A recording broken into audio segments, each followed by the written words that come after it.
用微光照亮夜晚，用温暖温润心灵。亲爱的朋友们，欢迎来到微光夜读。接下来开始我们本期故事，记得点击订阅并开启小铃铛。我替女儿办入学手续，却被告知我提交的学区房名额已被使用。张女士，抱歉，你提交的学区房名额已被使用，下次能申请名额的时间是6年后。这套房是我爸妈买给圆圆的，也就是我女儿。就冲着这里的实验一小的教育资源，平常我们都没有在这里住，而且1年前才装修好，也没有对外出租过。现在却告诉我被人用了。我打了个电话给老公林杰，那套学区房你租出去了？林杰支支吾吾，半天才装作很忙的样子。老婆，我现在在忙房子的事，我回去和你说。我很生气，他的反应就知道这件事肯定和他有关。我回了家，女儿刚上完舞蹈班回来，看见我直接飞扑到我怀里。妈妈，你回来啦！看着女儿纯洁无害的面孔，内心一阵柔软。当初生下她的时候，我就暗暗决定了，要在我能力范围内给她最好的资源和关爱。和女儿玩闹了一会儿，林杰总算是回来了。他一进门就发现我脸色不好，把女儿打发回房间，将我搂在怀里。老婆，你怎么了？脸色看起来不太好，是不是太累了？我转了个身，从他怀里挣脱出来。怎么了？你应该说说那套学区房到底怎么回事。说到这里，我语气多了几分愤怒。林杰支支吾吾，眼神朝婆婆的房间瞟，半晌他才说：哎，我这不是怕你生气吗？那套房借林京庆住了，妈说她一个人带孩子不容易，我们都是一家人，我也不知道事情会变成这样。林京庆是我的小姑子，在我嫁进来之前就听说她未婚先孕，偏偏那个男人跑了，留下她和一个儿子相依为命。我嫁进来的时候，那个孩子刚满月，婆婆觉得小姑子和我们住一起实在不方便，就让她搬了出去。偏偏小姑子觉得是我在背后怂恿，这些年一旦见面就从不给我好脸色，总觉得是我排挤她。逢年过节的更是怂恿她的儿子抢我女儿的礼物，以至于我鲜少和她有所来往。婆婆这时也从房间出来，明显是听见了我们的谈话。小张啊，这件事都怪妈不好，你可别怪林杰，都是我自作主张让庆庆住的那套房子，实在是见他一个人带孩子不容易。你也是有女儿的，你应该能体会当妈的辛苦。婆婆这样说，我也柔和了几分。自从有了圆圆，也更能体谅婆婆的不容易，又心疼女儿，又得顾着儿媳妇这头，确实两难。我松了口，妈，小姑子要是想住那里，我没意见，不过学区房的名额还是要还给圆圆，毕竟这套房本来就是我爸妈给圆圆读书买的。侄子要上学，我可以帮他联系其他学校，也不比实验一小差。怎么样？婆婆和老公对视了一眼，婆婆接下话：好，我和庆庆商量商量。当下我有几分不满，却没有说出口。我爸妈买的房子借他住了，现在让他把名额还我女儿，还得和他商量。一连几天我都催着林杰和婆婆，他们不是找理由说忙就说不急，这是想等到开学了，到时候木已成舟，实在等不及了，再迟一点，圆圆就上不了实验一小了。我决定主动找小姑子谈话。到了之后，我拿出钥匙开门，却发现门锁都被换了。我用力敲打着门，一直没有回应。再不开门，我报警了。这是我的房子，朝里面吼了一声，然后我就听见房间内着急的脚步，紧接着门开了，出来的人是林京庆，头发整洁，没有一丝凌乱，怎么可能是刚睡醒的样子？嫂子，你怎么来了？刚刚在午睡，没听见，不好意思呀。林京庆说着，却没有一丝想让我进去的样子。我来是问你，什么时候把学区房名额还给圆圆？房子借你住可以，你不出房租也可以，只能圆圆要上学这件事，我不可能退步。话落，房间内就冲出一个小男孩，直接一头往我肚子上撞。你个贱女人，从我家滚出去！我一个踉跄，差点跌坐在地上，好在及时抓住了门槛。小男孩见一下没把我撞倒，眼神又凶厉了几分。我撞死你个贱女人！林京庆压根没有想拦的想法。也是，侄子能对我有这么大意见，那就只能是我这个小姑子没少在他耳边嚼舌根了。我直接一个侧身，侄子撞了个空，整个人往地上一栽，眼冒金星。林京庆瞪了我一眼：你躲什么？我儿子要是有什么好歹，你看着办。他跑过去看自己儿子，确认只是擦破了点皮，才放下心。我刚想说，就他这样教儿子，迟早会害了自己儿子，嘴还没张开，林京庆骤然扑腾一声朝我跪了下来，还不忘把他儿子也拽着跪了下来，一边给我磕头，一边喊得很大声：小俊，快给你舅妈道歉，说对不起，说你不应该抢他女儿的名额。嫂子，对不起，我马上就搬走，你别再打小俊了。他儿子也非常上道，跟着林京庆就磕头：舅妈对不起，小俊以后不读书了，你别打小俊，别把我赶走，我不想没有家。呜，我脑子还没转过弯，林京庆又想搞什么幺蛾子，下一秒就看见楼道的电梯门一开，婆婆和老公出现在视野里。很显然，他们肯定都听到了林京庆和他儿子的话，不就是一套房吗？都是一家人，你也没生儿子，到时候你侄子大了，还不是得靠着他？婆婆冲到我面前，抬手一个耳光打到我面前：小俊愿意住这里，是看得起你，不然等你死了，我看有没有男丁给你摔盆守灵。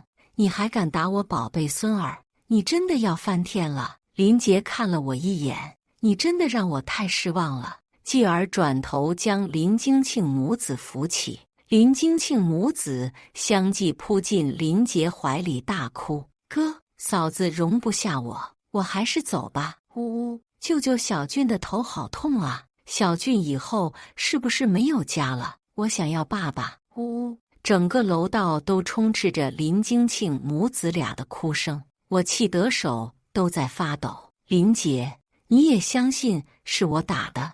我还是想给他一个机会。相爱这么多年，我是什么人，难道他不清楚吗？我再怎么不喜欢林京庆，也不可能对一个小孩子动手。林杰冷着脸不说话，显然一副不管我怎么辩解都不信的模样。之前我还没嫁进来的时候，林京庆可没少用这种方式污蔑我，不是自己假装跌落在地，说是我推的他，就是假惺惺装可怜。嫂子嫁进来后，这个家是不是就没我的位置了？那个时候，婆婆和林杰都是无条件维护着我，别和你嫂子闹，以后你嫂子和我们是一家人，也会安抚我。小张啊，到时候你嫁进来，庆庆肯定是会搬出去的，就放心。他呀，就是情感上受到了伤害，一时情绪激动，我们都是相信你的。在林杰的再三保证下，我才嫁了进来。他们确实没说谎。在林京庆生下孩子1个月后，婆婆就让她搬了出去。那个时候，她不管怎么闹，婆婆都没有心软一分。连我都看不下去，想让小姑子留在家里时，婆婆还安慰我：小张，你别自责，和你没关系的。她既然生了娃，总要自己独立起来。我只是让她搬出去，也没说不管她。后来小姑子搬了出去，更是很少回家，也就逢年过节会带着儿子回来聚一聚，只是每次都免不了要阴阳怪气我。那个时候我也觉得有愧，就让着他。没想到他现在变本加厉，不仅霸占了我的房子，还教唆儿子做出这种事。婆婆打完我一巴掌，情绪也冷静了下来。林金庆现在住的可是我的房子，要是把我惹毛了，他们也落不了什么好。婆婆开始做和事佬，想这件事就这样算了。小张啊，都是一家人，你打了小俊这件事就算了，这房子还是接着让，不可能就这样算了。我打断婆婆的话，也对林杰彻底失望。这件事发生到现在，从始至终他都没有站出来维护过我。明明是这个小哥哥自己撞的这个姐姐，然后阿姨就莫名其妙拉着小哥哥跪下道歉。这个姐姐什么也没做呀！一道清脆的小女声从我身后响起，我转头一看，对门的门不知道什么时候开了，探出了个小女孩的脑袋。对门的家长也听到动静，连忙出来把自家孩子抱走。不好意思，不好意思，然后飞快地把门关上。林金庆唰的一下脸色苍白，婆婆和林杰这下知道了真相，都有几分无地自容。林杰无力张嘴：“老婆，我不知道是这样的。”婆婆也尴尬地笑了笑，说：“都是误会，没有误会，给你1天时间，从我家搬出去，否则我就报警了。非法居住，你自己掂量掂量什么罪行。”说完，我也不管婆婆和林杰的脸色多难看，转身就走。林杰跟在我身后，一直道歉：“老婆，对不起，我让你受委屈了。”婆婆没跟来，小俊自己撞了一个大包，他心疼的带人去医院了，要我说再晚点去，伤口都要愈合了。回到家后，我给林杰下了最后通牒：林金庆明天要是没搬走，我就真的报警。你别以为我是开玩笑的。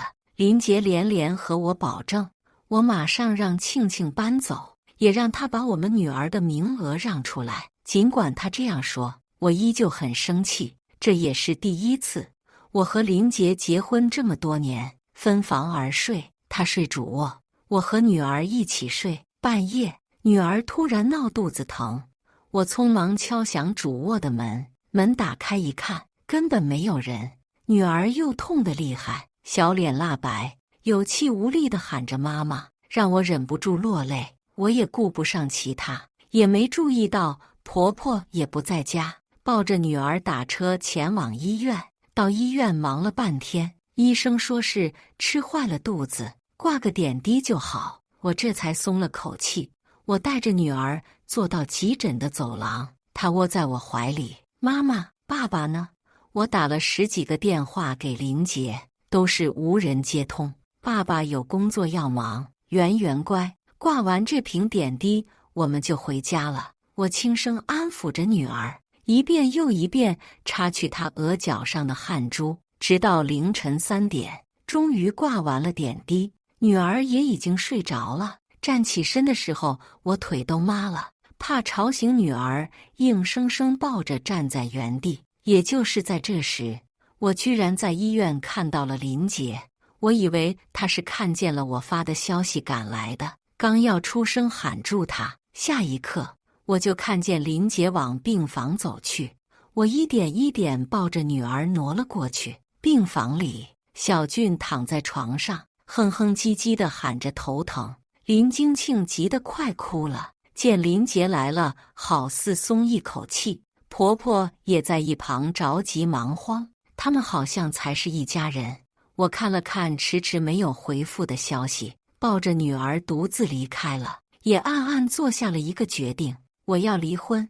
这不是第一次了。林金庆每次他的儿子有的小毛病，他就大题小做，而林杰总是在自家女儿和外甥之间选择这个外甥。我不是没说过，林杰却觉得我妹妹一个人带孩子多不容易，她都搬出去了，你真的想她自己一个人死在外面吗？有的时候我觉得圆圆不是非得需要这个爸爸。我抱着女儿回了家，直至确认女儿没事，我才缓缓睡了下去。第二天，我问林杰去哪里了，公司临时要开会，手机关机了。对不起，老婆。他总是这样，及时认错，嘴里却没有实话。林京庆今天要搬走，你别忘了。我又提醒了他，林杰却不似昨晚那么配合，神色变了变，有几分纠结。老婆，小俊这孩子身体不行，搬来搬去的，不然你看。我挥手打断，不可能，没得商量。婆婆从厨房出来，语重心长地坐到我身旁。小张，妈知道昨天是妈不对，可你看看，庆庆毕竟是我的女儿，如果换成是圆圆，难道你舍得？你就看在妈的份上，能不能让庆庆就住哪？至于学校，我们也可以给圆圆联系实验二小，这个学校也不差的。庆庆一个人真的不容易，你看，你生的是女儿，将来是你和林杰都去世了，连个传宗接代的人都没有，实在不行，让庆庆把小俊过继给你吧。我大为震惊，婆婆这是什么意思？算盘都快崩我眼珠子上了。我有女儿，凭什么帮别人养儿子？妈，没有可能。我教出的女儿要是林京庆一样，那我一定不认这个女儿。而且我有女儿，不需要别人的儿子。对我来说，儿子女儿都一样，我不在乎这些。林杰，难道你也是这样想的？林杰没说话，等于是默认了婆婆的说法。我的心更凉了，这就是我当初非要嫁的男人。还有，我最后强调一遍，房子是我爸妈买给圆圆的，房产证上的名字只有我，和你们家没有一点关系。给他们下了最后通牒，我就转身回房间照顾女儿，连自己女儿病了都没多关心一下，心心念念只想着自己好妹妹的儿子。见女儿还在睡，我走到阳台处，给我学法的朋友打了个电话，把事情都和他说了一遍。这个婚我是一定要离的，婚内财产我不要也可以，但是我要女儿的抚养权。朋友表示，这种渣男凭什么要把钱都留给他？你放心，有我在，钱和孩子你都得要，得到他的保证我才放下心来。我只需要安心的等待。大抵是见到我的态度强硬，下午物业就打电话告诉我，林京庆已经搬走了。我以为林杰总算还有一丝对圆圆的父爱，没过多久，客厅就传来吵闹的声音，叮叮当当，跟搬家一样。女儿睡得极其不安稳，我正准备出去看，就听见了林京庆和林俊的声音：“哥，你娶的都是什么女人？这也太小气了吧！不就住他一个房子吗？还要报警，威胁谁呢？”紧接着是林俊奶声奶气，听着却让人心寒。等他死了以后，这些都是我的。嘘，小声点，你舅妈在房间呢。婆婆连忙捂住林俊的嘴。我也是在这时开门走了出去。我盯着林俊小小的身影，恶狠狠地不说话。小孩最欺软怕硬了。林杰连忙出来解释：“老婆，庆庆已经搬出来了，一时间没那么快找房子，就只能先回家住几天。”婆婆不太高兴。我女儿想回来住就回来住，难不成她还有意见？这可是我家。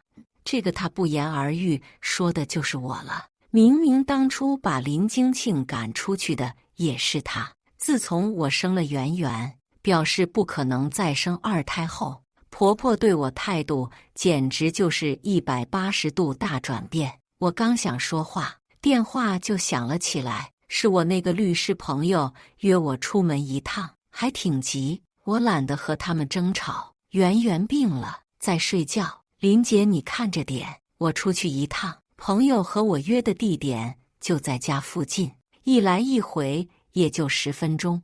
我到了约定的咖啡店，没等多久，朋友就来了。顾倩这么急着约我出来，怎么了？我看着顾倩一进门，表情格外凝重，心也加速了几分。她拿出了一沓资料，你看看吧，你老公结婚这么多年，账上竟然没有1分钱，他的流水都是打进了你婆婆户上。我心一惊，来不及多说什么，拿起资料翻看，原来从我和林杰结婚起，她的工资都打给了婆婆，这意味着我和她离婚，她还要分我的存款。从结婚起，她就开始防备着我了。我倒吸了一口凉气，我不是学法的，都清楚她行为的意义。那怎么办？顾倩沉吟片刻，现在的问题就是，你知不知道你老公每个月都会打钱给你婆婆？如果他是背着你，那只要证明这笔钱属于夫妻双方婚内财产，还是可以追回的。这下我的心彻底跌入了谷底，因为我是知道的，准确地说，因为我们是和婆婆住在一起，平常做饭买菜这些都是婆婆负责，那我们肯定是要给生活费的。甚至当初还是我主动提及给婆婆生活费这件事，可我也没想到林杰竟然利用这个漏洞转移婚内财产。我把事情经过和顾倩说了一遍，这个问题倒是有点棘手，需要从长计议。这样吧，你找机会套套林杰的话，我这里再去调查调查，看看他有没有别的过错，我们双管齐下。顾倩让我别太焦心，事情总有解决的办法。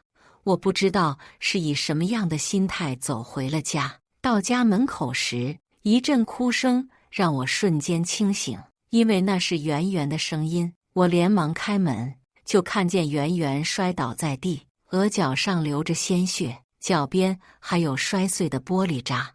而这一切的始作俑者林俊，他正指着我女儿大骂，都怪你！我要是打死你，这个家就是我的了。一股怒火用脚底涌了起来，又心疼又生气。林杰看见我有几分慌乱，老婆，你听我解释，小俊他不是故意的。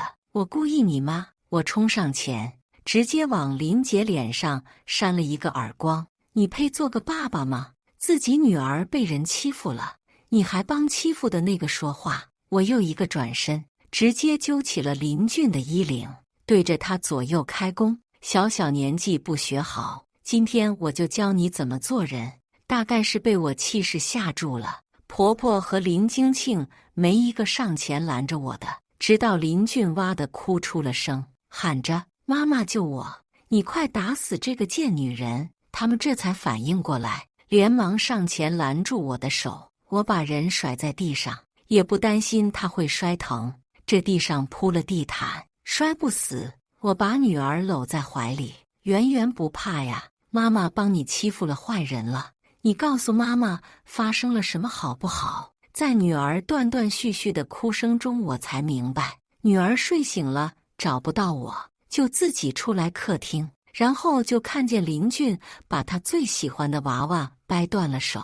他一生气就冲上去想把娃娃抢回来，也就是这时，林俊直接抄起茶几上的玻璃杯朝女儿头上砸去。而发生这一切的时候，3个大人都在场，没有一个人护着女儿。我红着眼听完女儿哭诉，死死盯着林俊，给我女儿道歉。林俊这时已经被婆婆护在怀里，他抽噎着，还不忘梗着脖子朝我吼：我就不，我妈说了，只要没有林媛媛，这个家就是我的，我没有错。这下我彻底失了理智，任何一个做妈妈的都不会允许有人这样说自己的孩子。我忘记了我是怎么冲到婆婆面前，只记得我一把抢过林俊，把他高高拎起。林京庆想上前抢，被我一脚都踹开。林杰更是怂得像龟孙一样，一动不敢动。所有人就看着我发疯。我拎着林俊的脚，把他倒立过来。你道不道歉？我没错，妈妈救我。呜，我要爸爸。呜，我一步步走着，把林俊拎到阳台。我再问你，道不道歉？小俊、张锦怡，你快把我儿子放下！林金庆在后面嘶吼，婆婆也怕了。小张，有什么话好好说。我转头看了眼林金庆，你们最好别过来。你既然管不好儿子，那我就替你们好好管教一下。林俊好像知道没人能救他，当即就尿了裤子。呜呜，舅妈，对不起，我错了，我再也不敢打人了。呜呜，妈妈。我把人放下后，婆婆和林金庆直接冲到了林杰身边，我女儿就站在原地，额角上还流着鲜血，除了我，没一个人关心她。我抱起女儿往外走，到门口时顿了顿，林杰，我们离婚吧。关门前隐隐约约听见林杰说不可能，可我不在意了，就算什么也不要，我也要离婚。我带女儿去了趟医院，好在伤口不深，不会留疤。为了确保没事，我还带圆圆拍了个脑部 CT 报告说有轻微震荡，得好好休息几天。可想而知，林俊当时是下了多重的死手。我强忍泪水，也责怪自己为什么不早点离婚。早点离婚，把女儿从这个家带走，她就不用受这些委屈了。圆圆一路上一言不发，乖巧的像个瓷器娃娃。宝贝，你是不是吓到了？我实在担心女儿要是因此心里留下了什么阴影怎么办？没想到圆圆摇了摇头，还冲我笑了笑。妈妈，你和爸爸离婚吧，我要跟着妈妈。爸爸对我一点也不好。我和林俊吵架，他永远都是帮着林俊。他会偷偷带林俊去吃好吃的，可从来没有带我去过。我可以不要爸爸的，圆圆有妈妈就够了。我眼睛又一酸，觉得揍林俊揍轻了，同时我也自责，平常对圆圆的关注还是太少了，忽略了原来他根本没有获得多少父爱。回到我爸妈家，我把事情经过说了一下，我爸气得拿起刀就要往外冲。我妈也抱着圆圆，心疼得不得了，好不容易才把我爸拦住。他有几分恨铁不成钢，当初就说这小子不是什么好人，竟然敢这么对我女儿。难道他忘了他能爬到如今的地位，靠的都是谁吗？我这才恍惚记起，林杰和我结婚前在公司只是一个小职员，甚至还面临着被裁员的风险。他是靠着我爸和领导有关系，一步步爬到如今这个位置的。也就是刚结婚时，他们一家都对我格外殷勤。到了后来，圆圆出生，好像慢慢的变了。爸妈，我要和林杰离婚。我爸妈都表示支持。这种男人就是大街上随便找一个都比他强。晚上我把女儿哄睡着以后，顾倩又给我发来一条消息：你们结婚这7年，林杰基本每个月都会去汇泉酒店开房，但是和他一起开房的女人不确定，都是钟点房，女方没有登记，我还得再查查。简而言之，就是林杰出轨了，甚至在我们结婚没多久的时候，而这一切他偷偷摸摸进行了7年，我毫无察觉。胃里不自觉一阵翻涌，我只觉得恶心。我强忍着不适睡了下去。第二天天一亮，我就决定去和宋杰谈离婚。也是这时发现，林杰到现在一个电话也没打过，甚至没过问一声圆圆怎么样了。好在我对他的态度已经不在意了，打定主意要离婚。到家门口，我刚想开门，好像听见林俊在喊爸爸，然后林杰应了一声，紧接着是婆婆的声音：儿子，张锦怡那女人不会真的要和你离婚吧？林杰，妈，你放心，她就算真的要离，也得掂量掂量，自己离了我还能找什么男人？后面的语气还有几分洋洋得意，而且这些年我的工资可都转给你了。他也知情，我会每个月给你打生活费。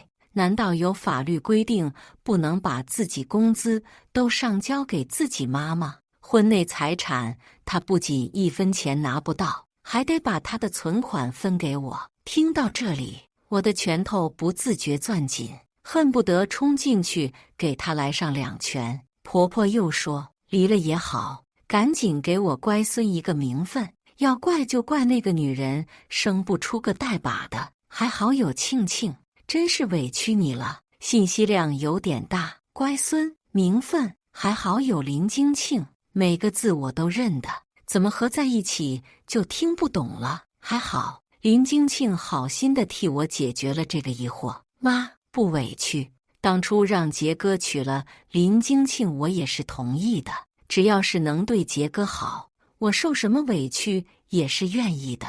我掐了把大腿才回过神，什么意思？林金庆和林杰，可他们不是兄妹吗？我还想再听什么，里面却没了声音。站在门口确认了一会儿，他们确实不再继续这个话题，我才推门而入。婆婆见我回来，以为我是后悔提离婚回来认错的，那姿态拿捏得高高的。你还知道回来呀？昨天你是怎么对小俊的？把孩子吓到半夜都惊醒。你不想离婚也行，你把那套学区房还给庆庆，这件事就算这样过去了。我没有回答，反而是看向林杰。你也是这样想？林杰头转向另一边，不敢和我对视。孬种，我笑了笑，要不要我干脆把房子过户到林金庆名下？3人眼睛都亮了亮，眼底的贪婪毫不掩饰。我又继续说道，你们肯定是想我这样说吧，少白日做梦了。我今天来就是提离婚的，别以为我不知道。这些年你把工资都打到婆婆的名下，可那依旧是婚内财产，只要我起诉你，罪名成立，那就涉嫌婚内诈骗。所以你还是老老实实和我走离婚程序，女儿抚养权给我，你那点工资我还看不上。大抵是确认了我的神情不似作假，林杰这才拍桌而起。说来也是可笑，他难得有几分气魄，竟然是在我们离婚的时候。离婚可以，你想要女儿的抚养权，除非你净身出户，那套学区房也得过户给我，否则免谈。我看着他梗着脖子，眼底都是算计，这才惊觉，这些年我到底嫁了什么东西？你凭什么和我争女儿的抚养权？这么些年，女儿生病的时候你在吗？林金庆一个电话，你大半夜都要出去。女儿受伤到现在，你问过一句吗？就你这样的人，也配称人妇？这些年，要不是靠着我爸的关系，你以为你能走到今天这个程度？林杰被我撕下这层面纱，面红耳赤，一时间又说不出话反驳。他自认理亏，可这不代表他肯轻易和我离婚。我就一句话，房子给我，女儿给你，否则免谈。你别以为我不懂法，这些年我的工资可都上交给我妈了。你要是想打官司，我奉陪到底。到时候你的钱和房子都属于婚内财产，一样有我的份。而且你一个全职主妇，有什么资格抢夺女儿的抚养权？很好，看来林杰还特地钻研过婚约法，那就法院见好了。知道沟通不清，我也不再和林杰纠缠。我进了主卧，准备收拾好衣服和女儿的日常用品带走。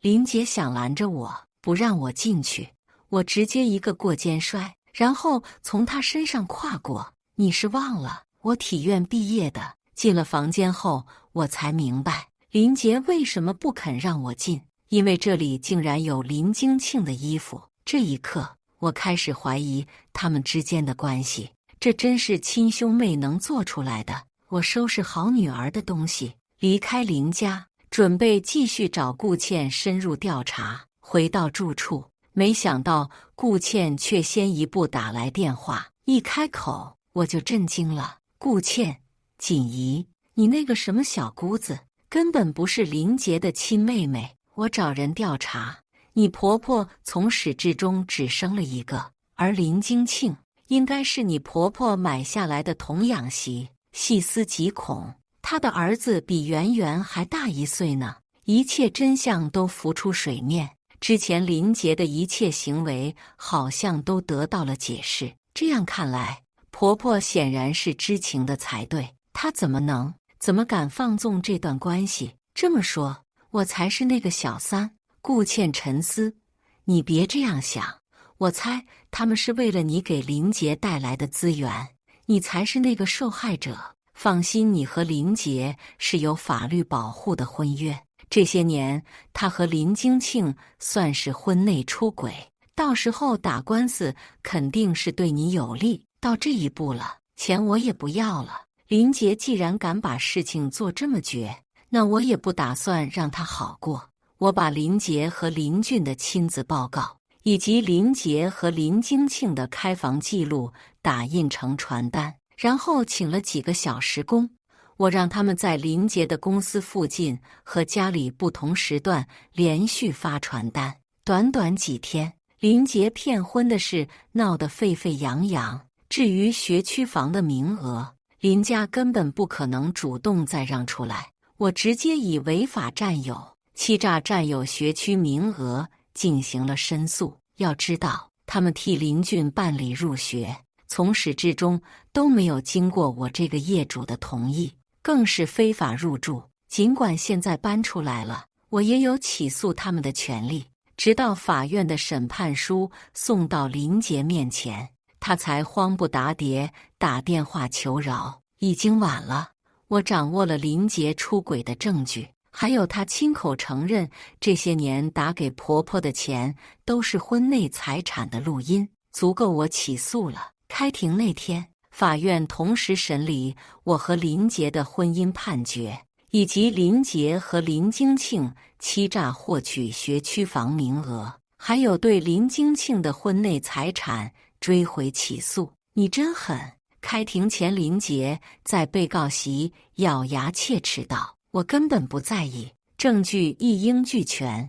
我完胜3场庭审，我和林杰正式离婚，女儿的抚养权归我，以及他婚内转移的财产，我分了40%，也就是20万。林杰和林京庆的欺诈案，法院判决取消林俊的学区名额，以及赔偿我5万元损失费，再加上林京庆这些年所有的花销都属于林杰的婚内财产，法院判决全部追回。林杰这些年给林京庆花费140万，依旧按40%分配，我分56万，总共数额为81万。而我名下的财产是由我父母全资购买，不算在婚内财产。也就是说，林杰和我离婚，什么也得不到，还得倒贴我81万，想想我就开心。而林杰在这场庭审结束后，他也将收到公司的解聘通知。他真是忘了，我爸能帮他平步青云，自然也能将他拽入泥潭。总算赶在9月开学季让圆圆顺利入学，而我爸妈也肩负起送圆圆上下学的任务。至于我，则是出去重新找了份工作，7年后再次进入职场，多多少少有些不适应。好在我勤奋好学，这片职场将来总有我的一片天地。听说林杰离职后到处碰壁，根本找不到工作，当然也有我爸的功劳，薪资待遇低的他又看不上，可生活中到处都要用钱，不得不低下头送起了外卖。至于他那宝贝儿子，为了让他能继续上学，他们一家掏空了家底才转去实验2小，就连多年不上班的林京庆也不得不为了生计跑去给人当保洁。一家人要是肯好好努力，还是能过上正常人的生活。要怪就怪他们把林俊宠得太过火，才小学2年级，竟然在班上和同学打架，硬生生拿笔戳破了同学的眼睛。他们家不仅面临着天价赔偿，学校还要把人开除。林杰后面还来求过我，希望我能借他一点钱。我让他有多远就滚多远，少来姐面前碍眼。实在没办法了，他们家把房子都卖了，现在一家人只能租房生活。后来林京庆受不了这种日子，直接和一个老男人跑了，连儿子也不要了。林杰为了赚更多的钱，不得已加班继续送外卖。就这样，因为疲劳过度出了车祸，断了一条腿。不过他也拿到了巨额赔偿，一家人省吃俭用的，大概能够供到林俊上大学吧。只是他们的生活真的可能那么顺利吗？不知道，我不再关注了。再后来，我升职加薪，女儿也格外懂事，成绩优越，孝敬长辈。我觉得这样很幸福。故事完，接下来是我们本期第2个故事。记得点击订阅并开启小铃铛。几个月不见，我的房子从毛坯变成了精装修。更让我没想到的是，竟然有一家人赖在我家不走了。我一说搬出去，老太太就在地上撒泼打滚，企图道德绑架我。笑死！只要我没有道德，别人就不能绑架我。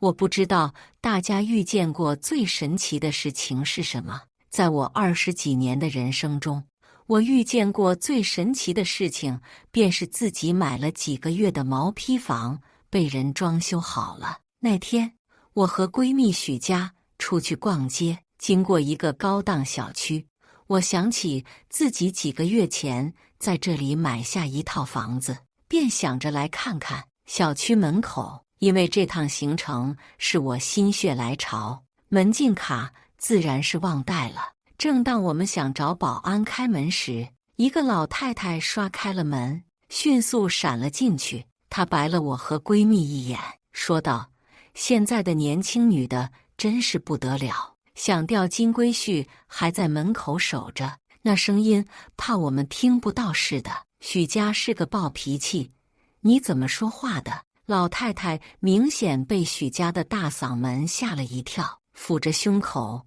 啧，一点都不尊老。我一个老婆子可经不起吓。不过听她的声音，怎么也是个身体硬朗的人。许家对着她的背影啐了一口，欺软怕硬。我没空在意这个小插曲，因为我在保安亭里打电话和物业核查身份。终于保安核对完我的身份证和业主信息，才同意放我们进去。我不得不感慨，不愧是高档小区，安保如此严格。我和许家出了电梯，钥匙插进锁孔，打开门，可映入我眼帘的不是我记忆里的毛坯房，而是被人仔细装修好的屋子。屋内一个老太太和我们大眼瞪小眼。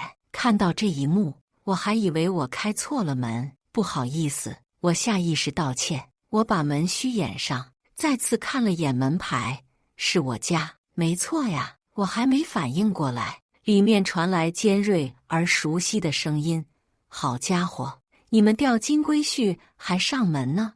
你们这算私闯民宅。”许家在我耳边说了一句，就是他在大门口无缘无故瞎说。下一秒，门一下子被推开，要不是我及时松手，恐怕会受伤。老太太中气十足，双手抱胸：“你们是谁？怎么会有我家钥匙？”一副质问的语气。我还想问对方怎么会在我家里，还把我家弄成这副样子。既然对方不客气，那我也没必要好声好气。我还想问你是谁呢？这是我家，你把我家装修成这样，我自己都还没住过。放屁！我感觉脸上都溅到了老太太的口水。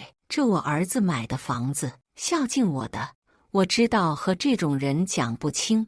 行，我直接联系物业，让他们来解决。还好刚才在保安亭和物业联系过，电话里我把情况简明扼要地复述一遍。物业表示马上派人过来。哼，老太太自然不可能一直堵在门口，她直接走回沙发上坐着，听声音，她是在和她口中那孝顺的儿子打电话。物业效率很高，没过几分钟就来到了现场。你好，林小姐，我是李经理。李经理额头上还附着一层薄汗，看样子拼命赶过来的。钥匙一共有3把，是当时交付房子一起给的，绝对没有多余的。另外，也不会存在一屋多卖的情况，这一点我是可以保证的。李经理气都还没喘匀，就开始解释。不知道什么时候，老太太又走到门口。我刚刚和我儿子打过电话了，他正在赶回来。叮咚，电梯响起，想来是老太太的儿子赶了回来。不成想，从电梯里走出的竟然是熟面孔。蒋来看见我，一下皱了眉头，呵斥道：“你怎么会在这里？我们都已经分手了，你不要再纠缠我了。”我嗤笑一声，真是好大一张脸。我拉住许家，心里一下子明白过来，恐怕是我这个前任私下配了我的钥匙，偷偷住了进来。看来住了几个月，都忘了房产证上写的是谁的名字。要不要我提醒你，这是谁的房子？我好心开口，蒋来似乎这才想起来，脸色变了又变。他开口：“妈，这是误会，你先进去，我先和他们说。”我默默在心里给他鼓掌。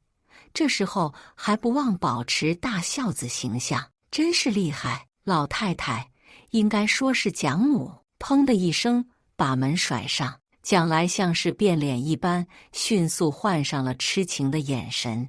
芝芝，我知道你还忘不掉我，其实我也是。要不我们复合吧？我的脑海中不禁闪过我们在一起的画面，脸上也染上害羞的红晕。这不太好吧？蒋来眼里闪过一丝精明的算计，话语中带着理所当然的命令。那我们在一起了，你的屋子不就是我的屋子？咱妈身体不好，住一下也不要紧吧？看啊，这就是男人的嘴脸。当时分开的时候，连1块钱都斤斤计较，现在却为了老母亲可以做戏做成这样。呸！我懒得和他虚与委蛇。你想得美，你喜欢的恐怕不是我这个人，而是这栋屋子吧？软饭硬吃，头一次看见有人站着把饭要了。这句话打破了我们之间和平的假象。我确实面泛热意，不过那是我看见蒋来如此作态，感觉可笑。蒋来立刻收起他那恶心的表情，颇有死猪不怕开水烫的架势。既然这样，你想怎么办吧？我直接说出我的想法，马上搬出我的家。现在我只想把这么不要脸的一家人赶出去。你蒋来自知自己理亏，我当时装修可装了不少钱呢，你把钱赔给我，不然我报警了。我震惊了，这个世界上竟然有人有这么厚的脸皮。我求你赶快报警，让警察来评评理。我没让你赔钱就不错了，白住我家几个月，还把我家装修成这样，一听还要赔钱。蒋来的眼珠子转了又转，想必在平衡利弊。一天太短了，我都租不到屋子，还要收拾。而且我妈身体不好，给我1个星期的时间。1个星期也太长了，我毫不留情说道。4天，反正也不是我妈，况且看蒋母那副样子，也不像身体不好。很明显，这只是个托词。蒋来咬咬牙。5天，我继续减少。3天，蒋来还想和我讨价还价，我直接开口。第一，是你偷拿了我的钥匙，这栋房子的所有权是我的。第二，我现在不是在和你商量，是在通知你。第三，我还想继续补充，蒋来却打断我，他皱着眉头，没想到你是这样无情的人，我看错你了。3天就3天，3天之后我会来看你们搬走了没有。懒得和他多费口舌，我和许家以及李经理转身离开。电梯里，李经理疯狂和我道歉，我拦住了他。这件事的错误本来也不在物业，是我自己不小心，让蒋来偷走了钥匙。李经理和我加了联系方式，拍着胸脯保证一定会让蒋来一家按时搬走。3天时间一晃而过，再次见到李经理的时候，他像个霜打的茄子一般，我就知道按他们一家的性格，事情没那么简单。我来到熟悉的门口，正要开门，钥匙却怎么也插不进锁孔。好家伙，3天时间换了个门锁。李经理和我敲了半天门，里面一点动静也没有。看来他们是打定主意赖着不走了。我这次直接联系了开锁师傅，向开锁师傅证明身份后，师傅3下5除2就把门开了，并且收了我250块钱。这250似乎在提醒我什么。屋内蒋母坐在沙发上，这次她没嚷着什么私闯民宅，直接就是大声嚷嚷：“你们凭什么拆我的门锁？”我冷笑一声，就凭房产证上写的是我的名字。蒋母直接捂着胸口，一副气不顺的样子。这个锁是我买的，敲门敲敲敲，又不是不给你开。我身体不好，屋子让我住一段时间，怎么了？如此强盗逻辑，我懒得他废话，直接开门见山。蒋来呢？在门口的时候，我特地将蒋来从黑名单里放了出来，打了好几个电话都没有接，看样子是在装死。哎呀呀，我老人家年纪大了，可经不起吓，万一把我吓出个好歹来，可怎么办？蒋母像听不懂我的话，继续装腔作势。因为李经理这3天内向我哭诉过蒋母无耻的道德绑架行为，我早有心理准备。没关系的，既然你们不想搬，我直接帮你。来，李经理，我们一起先把沙发扔出去。你敢？蒋母立刻从坐变成了躺，嘴里还哭嚎着：“还有没有王法了？有人趁着我家儿子不在，欺负老太太了。”李经理进也不是，退也不是，我用眼神示意他站在门后。行，既然你这么说，我直接来找警察评理。110刚拨出去，蒋母从沙发上窜了起来，敏捷的身手让我一个年轻人都自愧不如。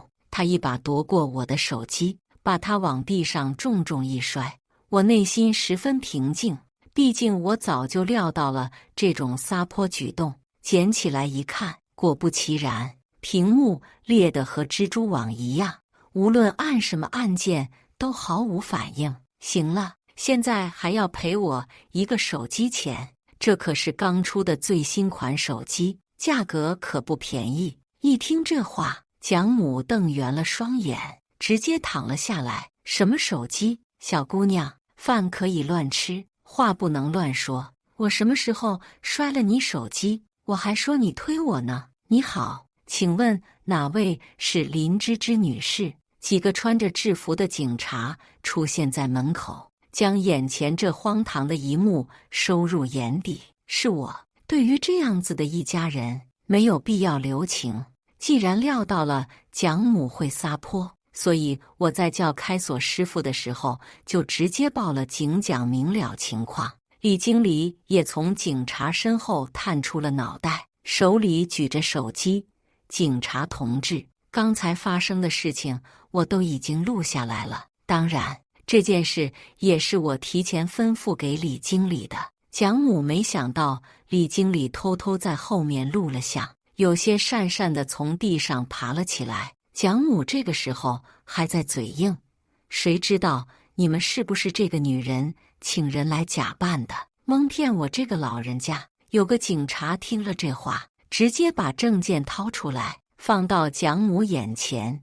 大娘，你仔细看看，总不可能我们连证件都伪造吧？这可是犯法的。哎呦，我没戴老花镜，看不清。蒋母的语气一下子弱了许多。这个时候，蒋来从房间里冲了出来。警察同志，都是误会，误会啊！感情他一直在躲在房间里，看着他妈冲锋陷阵呢。这是家务事啊，那个是我前女友。蒋来指了指我，企图以家务事蒙混过关。刚刚掏出证件的警察小声嘟囔：“你也说是前女友了，好听点是前任，不好听不就是陌生人吗？”虽然声音很小，但是空间就那么大，在场所有人把他的话听得明明白白。蒋来被这么一说，脸上青一阵红一阵的。在警察的调解下，蒋来一家要搬出去，并且还要赔偿我的手机钱和精神损失费。虽说在警察面前，蒋来的态度十分好，但是我心里总有种预感，这件事情没那么简单。这次离开前，我特地去了趟物业，把这半年走廊的监控全都拷贝下来，没有愧对我每个月交的那么多物业费。监控内把他们一家的嘴脸拍得十分清楚。另外，我让许家给我推荐一个律师，他是网红，之前解约的时候认识了许多律师。果然，时间一到，蒋来一家又在找各种借口，不是没找到房子，就是他妈妈头疼脑热，话里话外还提到自己当时装修花了多少钱。不就想着我把装修钱补贴给他们吗？我也懒得和他废话，时间一到，直接联系律师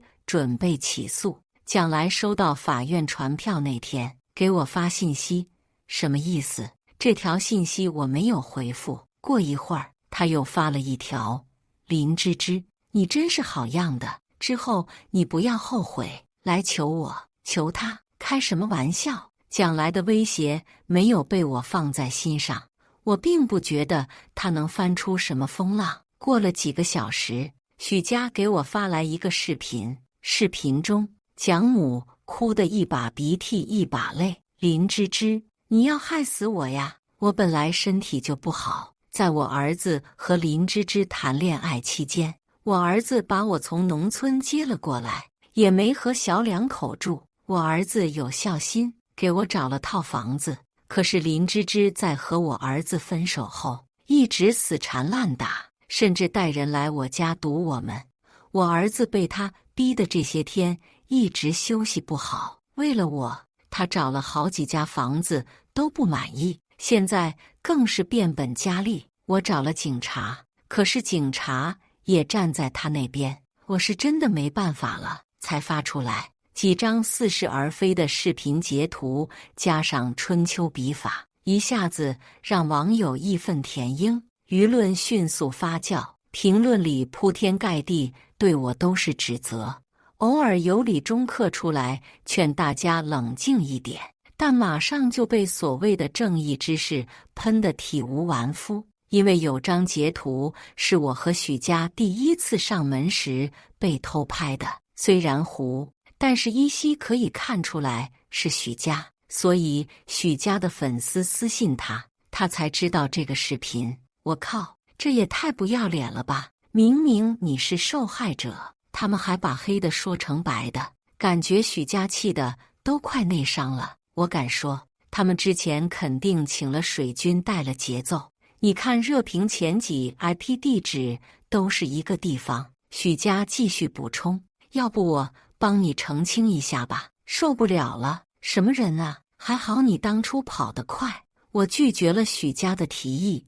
不行，你公司肯定不同意这么做，你先冷静一点。我知道该怎么做了。既然他们想把事情闹大，那便如他们所愿。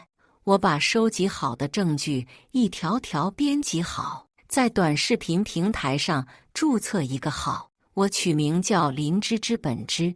本来我就想取名叫林芝芝的，不过很可惜，已经有很多蹭热度的改名叫这个名字了。我捣鼓了一会儿，关闭了私信，发布了第一条作品。视频很简单，就是黑底白字，随便配了个 BGM。我就是林芝芝，1个小时后开直播，带了几个话题，买了豆荚。没过多久，我的后台充斥着99加，评论我看都没看，不用想都是在骂我的。期间我咨询了律师，律师说如果对方传播范围广泛，可以构成诽谤罪。我把蒋母发布的视频下载下来，还拿了另一个手机录屏，通通上传到云盘里作为备份。1个小时的时间一下子就过去了，我如约打开了直播。我用了系统自带的特效遮挡住脸部，毕竟我可没有相当网红的想法。没有几分钟，直播间在线人数就达到了1W 加，网友的情绪变成一条条评论，在屏幕上以不可思议的速度滚动着。我直接开门见山道：没错，我就是林芝芝，相信大家十分好奇到底怎么回事。这样，大家有什么问题都打在公屏上，我看到就回答。公屏暂停了几秒，紧接着各种问题冒了出来。我忽略那些不好的言论，看了几秒，捕捉到一个问题：事实究竟是什么？真的像对方口中那样吗？我把问题读了出来，摇了摇头。当然不是，那栋房子的所有人是我，房子是我靠自己买的，和我前任一点关系都没有。在恋爱期间，蒋先生也没有向我提过把自己母亲接过来住的想法。分手后，偶然间我发现他偷了我的钥匙，私自住了进去。我和物业3番2次上门勒令他们搬出去，可是他永远有不同的借口。联系警察。看着评论，我继续回答，苦笑了一下。我联系过了，警察也上门了。在警察面前，一家人信誓旦旦，转眼就耍无赖。警察也不敢把他们硬拖出来呀，毕竟他妈妈年纪大，经不起折腾。截然不同的说辞，评论瞬间沸腾起来。是谁在说谎？他们该相信谁？我看着评论吵成一片，这是一场属于网民的狂欢。你有没有证据？我怎么知道你说的真的假的？证据？我当然有啊！我开启共享屏幕，首先把蒋来威胁我的聊天记录发了出来。这是我那个前任威胁我的聊天记录。镜头一转，给大家看了看我的房产证，还有人在叫嚣，这不能证明那栋房子是你的呀！我没有理会，避免陷入自证的无底深渊。我接着打开一个文件夹，这里面是楼道监控以及警察开的调解单。看这个章，我可不敢造假，毕竟被抓到我可是要吃牢饭的。我适时地开了个玩笑，鼠标接着下移，我又点开一个视频。我简单处理了一下，给蒋母打了个马赛克。我可不想被反咬一口，侵犯他人肖像权。这里还有他妈妈倚老卖老，企图碰瓷我的视频。蒋先生，我知道你们都在看，记得把手机钱赔一下。随着我拿出一个又一个的证据，支持我的声音愈发响亮。那你们把事情发在网上是干什么？想红？看到这个问题，我直接笑了。想红？不至于。我是看对方颠倒黑白，先发制人，我合理捍卫自己的权益罢了。毕竟他们可是想用舆论来断我的罪。我已经联系了法院，相信对方也收到了法院传票，才会狗急跳墙，想出这一个烂招。那你急什么？清者自清，清者自清，抵不过众口铄金。你们眼里我不过是被素不相识的陌生人骂几句而已，要不你们自己去看看陌生人的恶意。在不知道事实之前，他们对于我、对于我的家人、对于我的朋友抱有极大的恶意。我在网络上已经发现有人开始人肉我的信息，我收件箱里塞满了辱骂的短信。我怕我再不解释，我的个人信息将会在网上一览无余，即使后面官司打赢了，也会有人戳着我的脊梁骨，骂道：这就是那个逼前任妈妈的坏女人。既然对方想要用舆论来定我的罪，那我就把真正的事实发出来。他们发出来的东西，无论经历过怎样华丽的加工，在事实面前都会脆弱得不堪一击。我不知道我的话网友们能听进去多少，但是我想做一点我力所能及的事情。讲完这番话，我便掐断了直播。可我知道，网络的狂欢不会停止。第二天，许家找到我：“你知道蒋来怎么样了吗？”见我不回消息，许家也懒得卖关子。我靠！昨天你调解单上的名字被人截下来还原。当代网友和福尔摩斯一样，抽丝剥茧，一步步挖到了蒋来的身份信息。他单位这件事闹得沸沸扬扬，领导直接把他炒了，他妈妈也逃不了。听说不少人出来指认他妈妈总是莫名其妙辱骂陌生的女孩子，一旦女孩子想要较真，他就装病逃脱责任，字里行间透露着许家的幸灾乐祸。看到这个，我心里除了畅快，还有一种别样的情感，倒不是同情，他们的下场是他们罪有应得，只是有些惆怅。一个人的影响力终究还是太小。开庭那天，蒋来和蒋母站在被告席上，他们脸上的表情很是麻木。我也不知道他们有没有认识到自己的错误。胜诉是铁板钉钉的事，侵占他人财物、诽谤、扰乱公共秩序，一项又一项的罪名成立，等待他们的不只是罚款，还有为期1年的有期徒刑。最后，我只能说，他们成功地住进了不用交房租的房子，也算是有始有终。感谢大家的观看。